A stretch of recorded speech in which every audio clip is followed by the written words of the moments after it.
निर्दोष को कैसी सजा प्रेरक कहानी। बहुत समय पहले एक राजा था। उसके 3 पुत्र थे और अपने उन तीनों पुत्रों में से वो किसी एक पुत्र को राजगद्दी सौंपना चाहता था। पर किसे? राजा ने एक तरकीब निकाली और उसने तीनों पुत्रों को बुलाकर कहा, अगर तुम्हारे सामने कोई अपराधी खड़ा हो तो तुम उसे क्या सजा दोगे? पहले राजकुमार ने कहा कि अपराधी को मौत की सजा दी जाए तो दूसरे ने कहा कि अपराधी को काल कोठरी में बंद कर दिया जाए। अब तीसरे राजकुमार की बारी थी।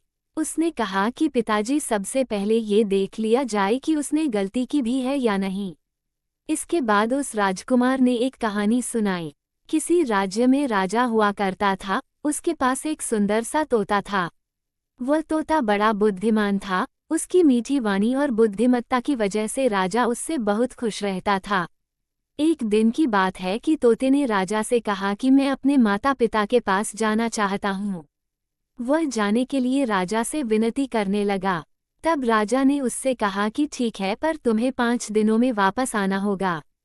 वह तोता जंगल की ओर उड़ चला, अपने माता पिता से जंगल में मिला और खूब खुश हुआ।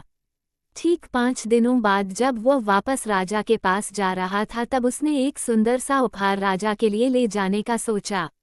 वह राजा के लिए अमृत फल ले जाना चाहता था।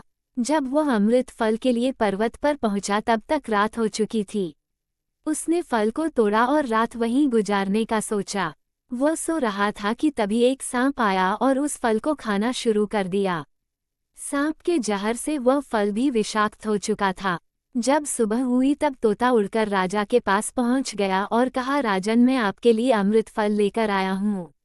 इस फल को खाने के बाद आप हमेशा के लिए जवान और अमर हो जाएंगे।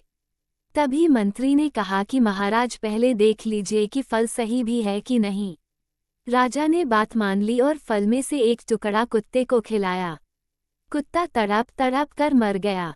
राजा बहुत क्रोधित हुआ और अपनी तलवार से तोते का सिर धड़ से अलग कर दिया। राजा ने वह फल बाहर फेंक दिया। कुछ समय बाद उसी जगह पर एक पेड़ उगा।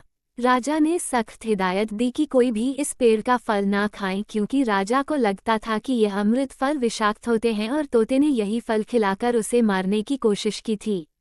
एक दिन एक बूढ़ा आदमी उस पेड़ के नीचे विश्राम कर रहा था। उसने एक फल खाया और वह जवान हो गया, क्योंकि उस वृक्ष पर उगे हुए फल विषाक्त नहीं थे। जब इस बात का पता राजा को चला तो उसे बहुत ही पछतावा हुआ। उसे अपनी करनी पर लज्जा हुई। तीसरे राजकुमार के मुख से यह कहानी सुनकर राजा बहुत ही खुश हुआ और तीसरे राजकुमार को सही उत्तराधिकारी समझते हुए उसे ही अपने राज्य का राजा चुना। किसी भी अपराधी को सजा देने से पहले ये देख लेना चाहिए कि उसकी गलती है भी या नहीं। कहीं भूलवश आप किसी निर्दोष को तो सजा देने नहीं जा रहे हैं। निरपराध को कतई सजा नहीं मिलनी चाहिए।